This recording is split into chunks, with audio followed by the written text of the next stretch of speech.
Hey YouTube, just a quick video on upcoming changes to the 2025 bike regulations that they started working on in 2024. First all that's coming up is UL listing.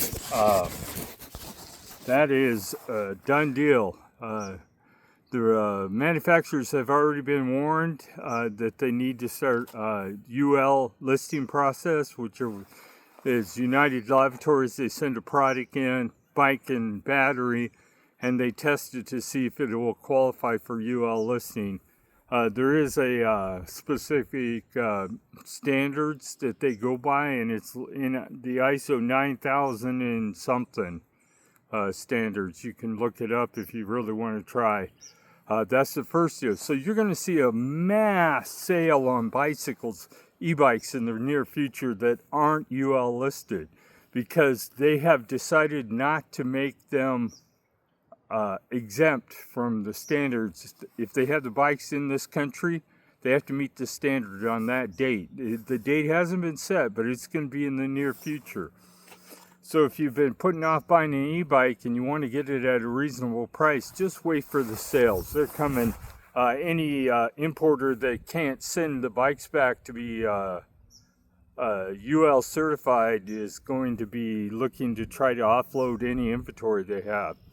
Now, from my understanding, it's going to be both the bike and the battery have to be UL listed.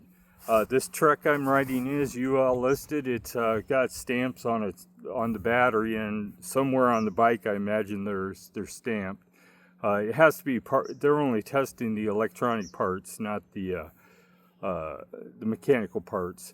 The mechanical's future standards for mechanical parts on e-bikes is coming up soon too. I don't have an exact date on that either, but sometime in 2025 they're going to come up with new standards.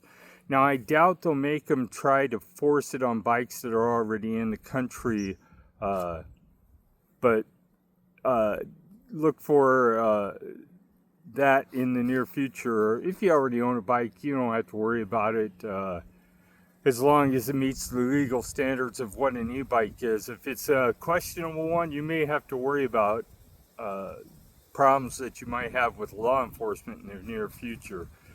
These standards are going to be published, and then they're going to be enforced. It's going to be up to the state on how they add to the law. They can't take away from it, but they can make the law more stringent. And believe me, California, New York, New Jersey, the East Coast states are all going to be working on making the rules even more stringent. New York is now allowing e-bikes in their the Central Park, but I'm not sure that that's going to be continued. There was a short blurb on it where they were thinking that they were having too many issues with them.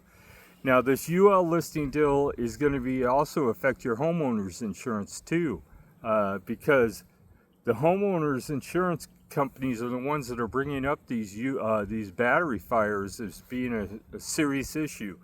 They're here and there, and probably don't equal to what people smoking in their home causing fires equal, but they're still hard to put out and hard to predict. So if you've dropped your e-bike battery or you've damaged it in other ways, you may want to consider about replacing it or sending it off to a company to be rebuilt and looked at. There's a couple of rebuilders out there that are reputable, that they're a regular company. They're not just some guy working out of his garage. I've done videos on them, trying to remember the names of them, but off the top of my head I can't remember the names. Maybe I'll try to put a link in the description later on. So if you're looking for an e-bike and want to get it as cheap as possible, it's coming. They're going to be putting all these Amazon bikes on sale, and all these independent importers are going to have to come up with a sale, or they're going to eat thousands and thousands, maybe even millions of dollars in product. So just a heads up, if your e-bike isn't UL certified, you may have problems with it if your insurer asks you if you have a e-bike, and they probably ask you for a model number or something, and if it doesn't make their list of UL listed, they're going to tell you you can't charge the battery on your property or some crazy crap like that. But the Consumer Protection Agency is the agency behind this, and they're just saying that batteries that aren't UL listed are dangerous because they don't meet the manufacturing standards to make them safe. So if you have any questions, put them in the comments. Just a short video, try to get one out there, let you guys know it's coming up. And it's too late to write your congressman about it because they're pretty much a done deal. Have a great day.